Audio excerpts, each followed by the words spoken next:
Hello internets. Our basement saga continues. This time we're putting down TrafficMASTER laminate flooring. Stick around.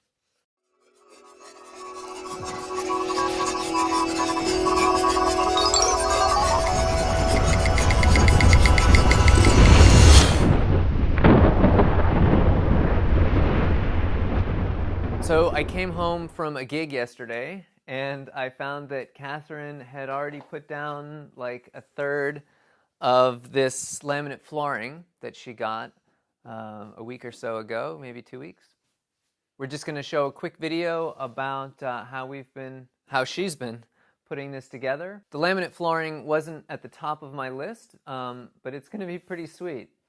And yeah, blah, blah, blah. One of the nice things about the laminate flooring is it's going to give us a space. We'll be able to do things like dance. I will be able to roll down these mats that I got, and the laminate flooring and the underlayment will provide a little extra padding for Aikido. And so we're going to have a really great multifunctional space. This is definitely going to be the most finished part of the basement. We didn't trim out the windows. We haven't done anything with the ceiling. I don't really care about it. Catherine might want to finish that up a little bit more. We cut a few corners, but hopefully it'll work out okay. We didn't put down a moisture barrier underneath, but we're hoping that 2 coats of radon seal and 1 coat of the dry lock will keep most of the moisture out, and then this underlayment is plastic. Catherine will explain what she's doing, and I better stop talking so that I can be useful.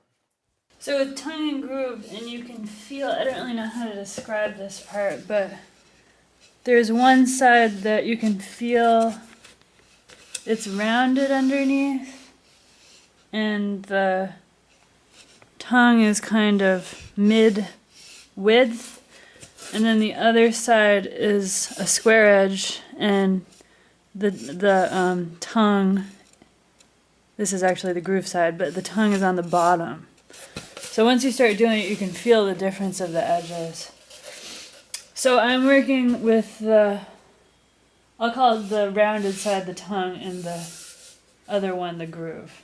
So I'm putting the tongue in, the end of it in first, putting it towards the finished part as much as I can, and then laying it down mostly.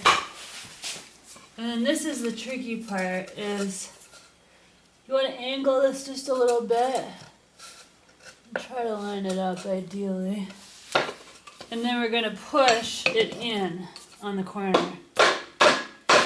And I'm not using a bare hammer because this is actually really delicate composite, this material. The laminate part, you can see that went in tight. The laminate top is pretty tough, but the actual material underneath that is pretty fragile. So you want to try not to impact it directly. So now this part I can actually, so you have to angle it. They say a 30-degree angle, and you can see it just clicked in. Then you can click in the rest of the side. There's a really small crack here, so I'm just going to finish. Just 1 whack should do it. And I make sure that the previous board and the one I just put in are flush by giving that 1 whack. And that's it. And then we're staggering each row. So it starts with half a board, then it's a full board, then 2, 3, and so on. It's easier to do this because the new board's actually way down the previous row for when you do that 30-degree step, then the whole thing doesn't come out, the whole row. So we saw that in a previous video, and it did work really well doing it this way. And then the other trick is that they also say in the instructions is I cut a handful of boards in half. This is a half length. It was 25.5 inches. Oh yeah, let's check the other side to make sure it's. Oops, yeah, okay. This is not very safe. Oh, you're doing it in the. Don't show this video to my mother.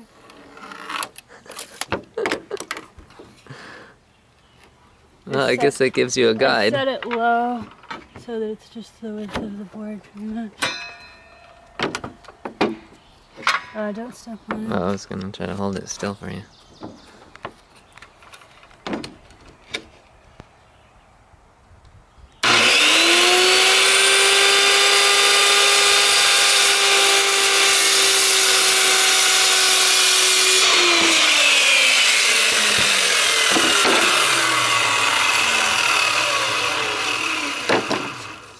Cool. You just alternate. You can see right here how I laid it out. You alternate, so you stagger them, so you alternate a half board, a whole, a half, and a whole. And that just makes it a more continuous, stable surface.